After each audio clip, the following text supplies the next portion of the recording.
Chapter 14. Cold air chilled Firepaw's bones as blackness wrapped itself around him. He could hear nothing, and his nostrils were filled with the musty scent of damp earth. Out of nowhere, a brilliant ball of light flared in front of him. Firepaw ducked his head, screwing up his eyes against the glare. The light shone, dazzling coldly like a star. Then it blinked out, disappearing as quickly as it had come. The darkness fell away, and Firepaw found himself in the forest. He felt comforted by the familiar smells of the woods. He breathed in the moist green scents, and calmness flowed through his body. Without warning, a dreadful noise burst from the trees. Firepaw's fur bristled. It was the screeching of terrified cats racing out from the bushes up ahead. Firepaw recognized their ThunderClan pelts as they fled past him. He stood rooted to the spot, unable to move. Then came great cats, huge dark warriors, their eyes glittering cruelly. They thundered toward him, pounding the earth with massive paws, their claws unsheathed. And out of the shadows, Firepaw heard a high, desperate cry filled with grief and rage. Graypaw! Firepaw woke, horrified. His dream vanished, leaving his ears ringing and his fur standing on end. As he opened his eyes, he saw the face of Tigerclaw peering into the den. Firepaw leaped to his feet, instantly alert. "Something wrong, Firepaw?" asked Tigerclaw. "Just a dream," Firepaw mumbled. Tigerclaw gave him a curious look, then growled.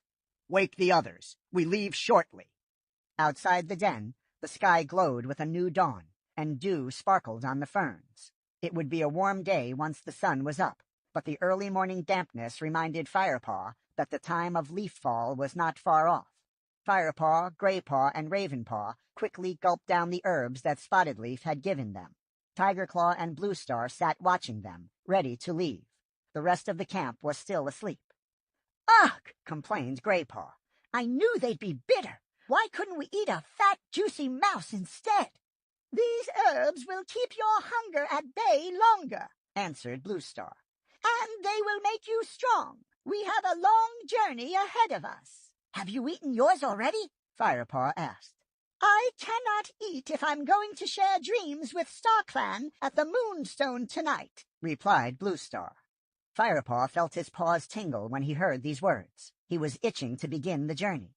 With the dawn's light and the familiar voices, the terror of his dream had left him.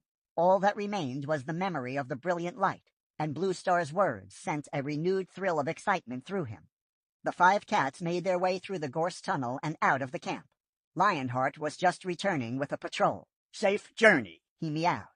Bluestar nodded. "I know I can trust you to keep the camp safe," she answered. Lionheart looked at Graypaw and dipped his head. "Remember," he meowed, "you are almost a warrior. Don't forget what I have taught you." Graypaw looked back at Lionheart with affection. "I will always remember, Lionheart," he mewed, nudging his head against the tabby's broad golden flank. They retraced their route to Four Trees. This was the quickest way to pass into WindClan territory. High stones lay beyond. As Firepaw bounded down the side of the glade toward the great rock, he could still smell the scents of last night's gathering.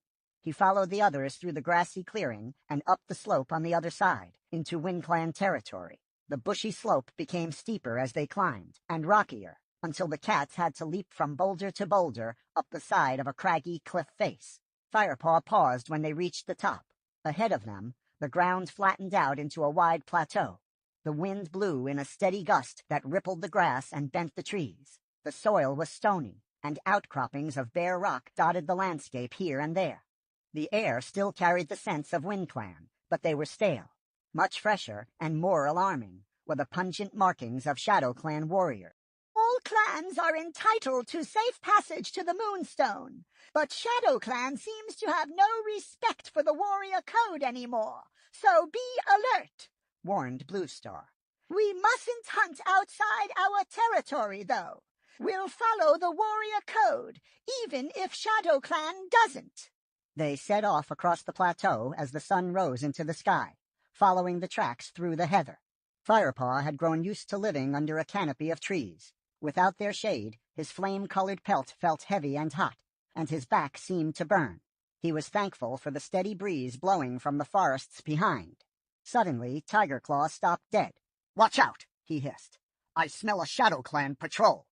Firepaw and the others lifted their noses, and sure enough, the scent of ShadowClan warriors traveled on the wind. "They are upwind. They won't know we are here if we keep moving," meowed Bluestar.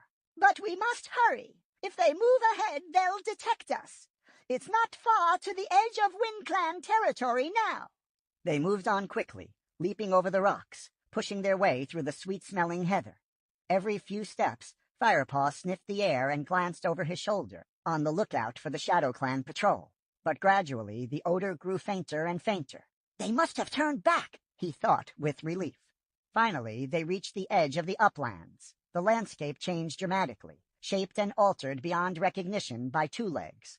Wide earth tracks crisscrossed green and golden meadows. Small woods dotted the land, and two-leg nests were scattered here and there among the fields.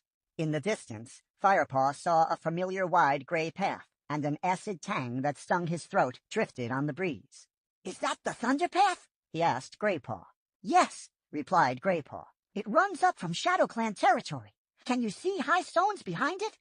Firepaw looked at the distant horizon. The land rose sharply up to a point, jagged and barren. "Do we have to cross the Thunder Path, then?" "Yep," mewed Graypaw. His voice was strong and confident, almost cheerful, as he faced the difficult journey. "Come on!" Bluestar meowed. She bounded forward. "We can be there by moonrise, as long as we keep up the pace." Firepaw followed her with the others, down the hill, away from the bleak hunting grounds of WindClan, and into the lush two-leg territory. Keeping near the hedges, the cats walked on. Once or twice, Firepaw could smell prey scents from the bushes, but Spotted Leaf's herbs had succeeded in taking the edge off his hunger.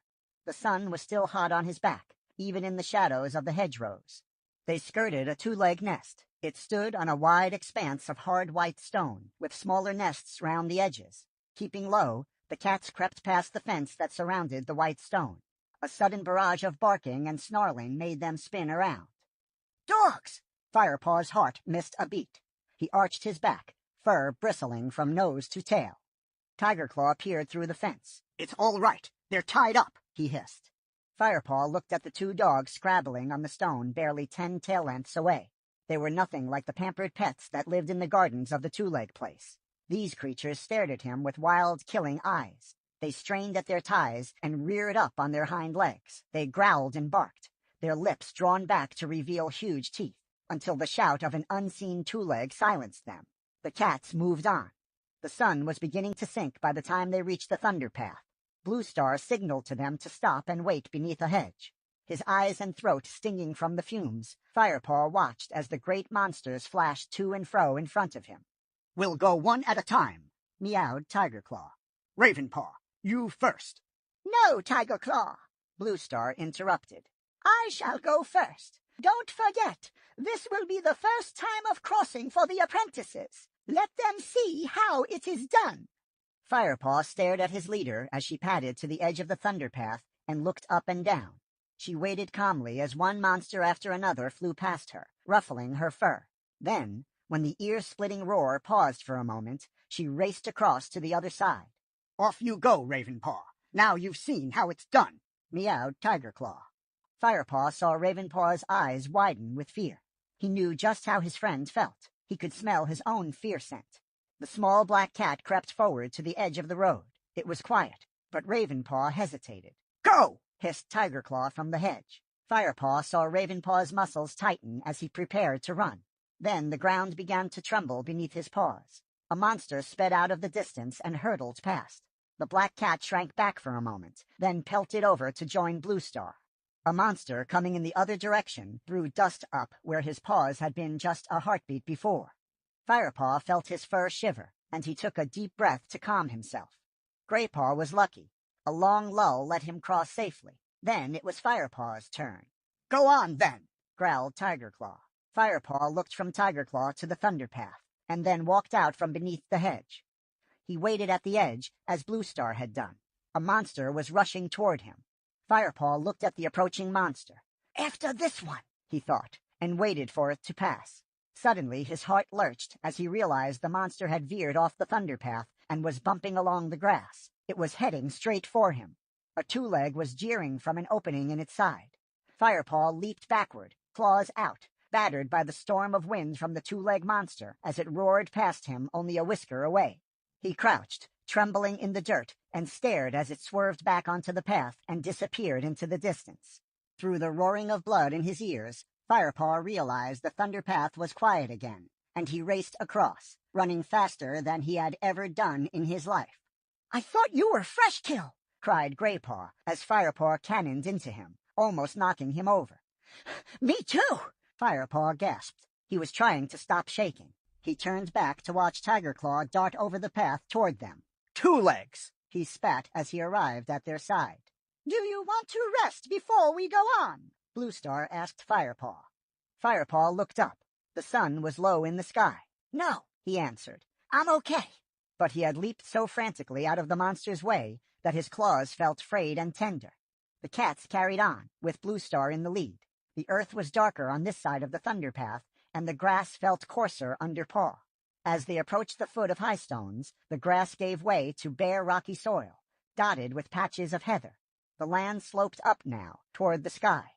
Craggy rocks topped the slope, blazing orange in the sun. Bluestar stopped once more. She chose a sun-warmed rock to sit upon, flat and wide enough for all 5 cats to rest side by side. "Look," she meowed, tilting her nose toward the dark slope before them. "Mother mouth." Firepaw peered upward. The glare of the setting sun blinded him, and the slope was engulfed in shadow. The cats waited in silence. Gradually, as the sun dropped down behind high stones, Firepaw began to make out the cave entrance, a square black hole that yawned darkly beneath a stone archway. "We'll wait here until the moon is higher," meowed Bluestar. "You should hunt if you are hungry, and then get some rest." Firepaw was pleased to have a chance to find food. He was starving now.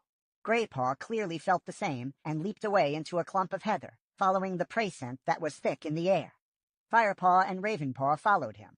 Tigerclaw set off in the opposite direction, but Bluestar remained where she was. She sat still and silent, gazing unblinkingly at Mothermouth. The 3 apprentices gathered plenty of fresh kill. With Tigerclaw, they crouched on the stony hillside and feasted. But in spite of their easy hunt, no cat said much, and the air still felt thick with tension and anticipation. Afterward, the cats rested beside their leader until the warmth had seeped out of the rock on which they lay, and cold black shadows reached up on all sides. Only then did Bluestar call out, "Come, it is time!"